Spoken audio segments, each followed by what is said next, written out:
Hi, and welcome to The Other Side of Paradise, a series of short stories and radio plays by JP Paradise. Each episode may make you smile, it may make you think, but it will have you coming back for more. There's comedy, there's drama, and a little of everything in between. Whatever your taste, there should be something for you to enjoy. Please note that each episode may contain strong language, very dark humour, and themes of an adult nature. So wherever you are, whatever you're doing, let us entertain you for a few minutes. Sit back, relax, and lose yourself in this episode. A Midsummer Night's Mashup.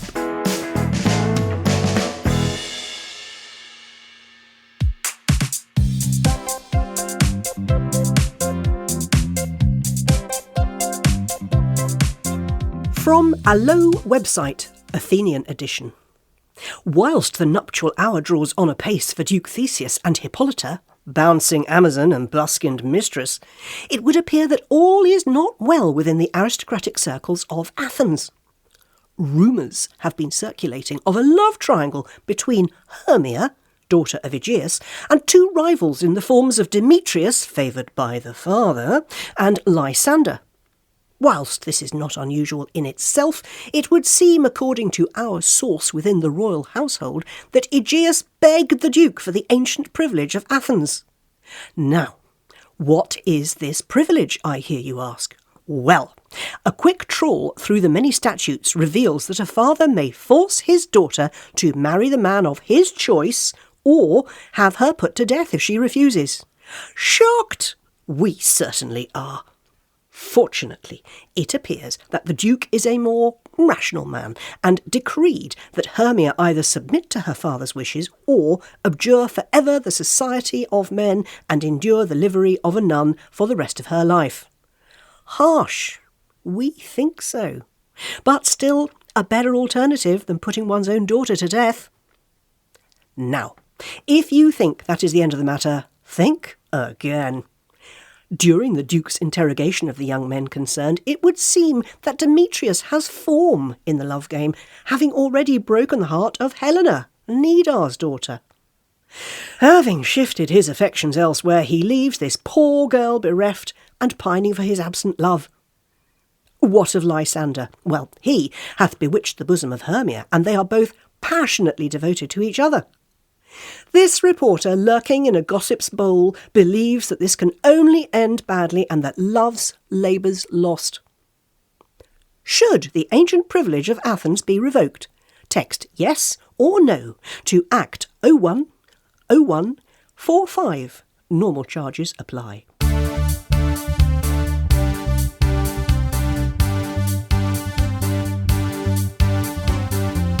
BBC Radio Ancient Athens News. Concern is mounting for the missing youths of Athens after the 4 love-struck teenagers vanished overnight.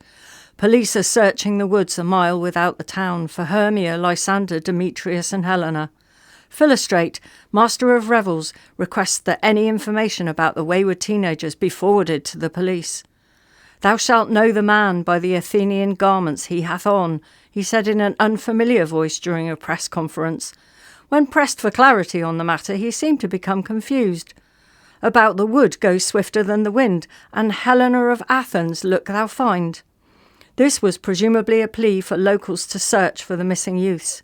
If anyone does have any information that may be of use, please contact the police on Act 020144.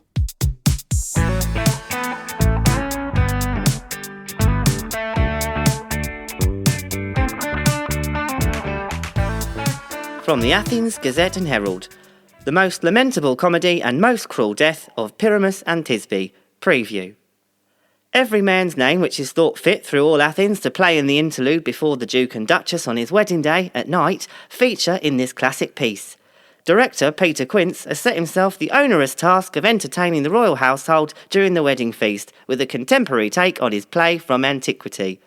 Amdram stalwart Nick Bottom, the weaver, takes on the title role of Pyramus, a lover that kills himself most gallant for love.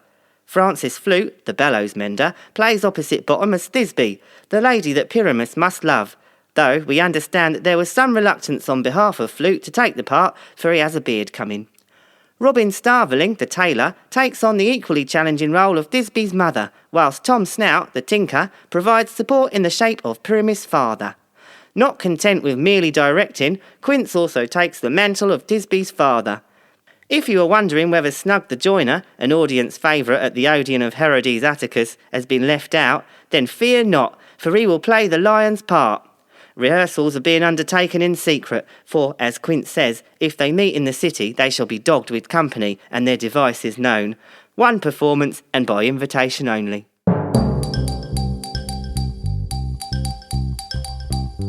From the Athenian Telegraph.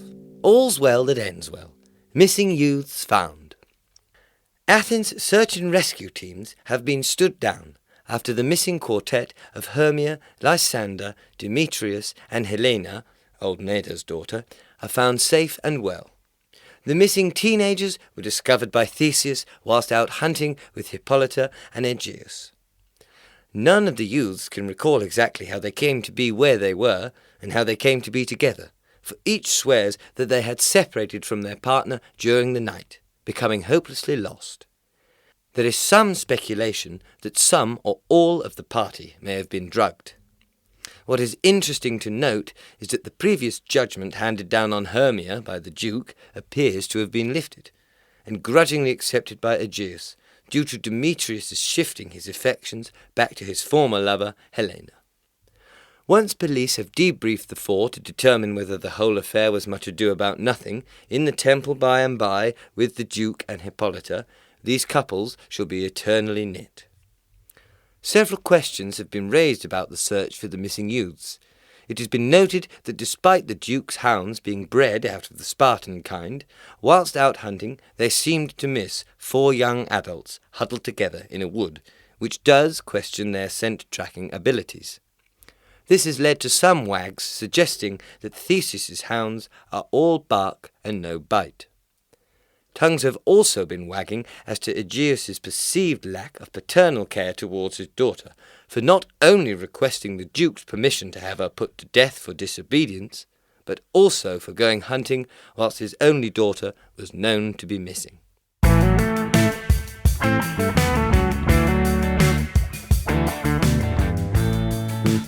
From the Athenian Stage. The most lamentable comedy and most cruel death of Pyramus and Thisbe. Review.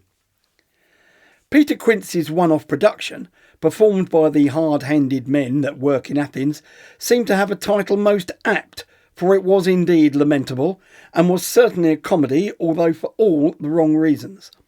That the Duke and his retinue endured it raises them in this reviewer's esteem.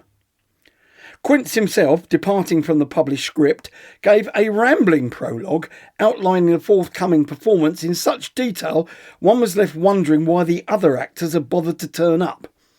Sadly, they felt that their presence was warranted and proceeded with a performance so appalling it can only be described as a comedy of errors. Tom Snout, the tinker, opened the piece by explaining that he was playing a wall. The explanation was necessary, as his costume gave him every appearance of a man who has fallen into a cement mixer. For an inanimate object, the wall did have a lot to say for itself. Unfortunately, so did Nick Bottom, the weaver, playing Pyramus, who hammed up his role so much that he seemed to be more pantomime dame than classic hero. Francis Flute, the bellows mender, gave a very unconvincing turn as Thisbe, the object of Pyramus's affections. He looked deeply uncomfortable in the role and the dress as well, which left nothing to the imagination. Despite frequent banter and heckling from the Duke's retinue, the company forged on. Robin Starveling the tailor, upset by the heckling from the audience, nearly broke down in tears, trying to explain his character of the man in the moon, though his dog clearly won the hearts of the ladies in the crowd. Turn of the night and saving grace of the performance was that of Snug the Joiner, playing the lion, extempore, for it is nothing but roaring. He was clearly in his element and lapped up the laughter as he chased Thisbe around the stage. Things went rapidly downhill from that point.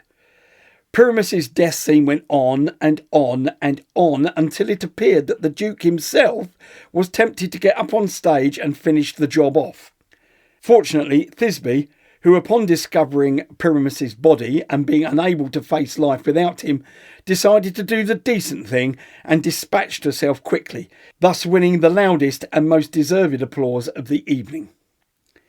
The Duke, ever courteous, politely declined Bottom's offer of an epilogue, much to the relief of all those watching. The most lamentable thing about this production was that it was ever staged at all, else the Puck a liar call. So, good night unto you all.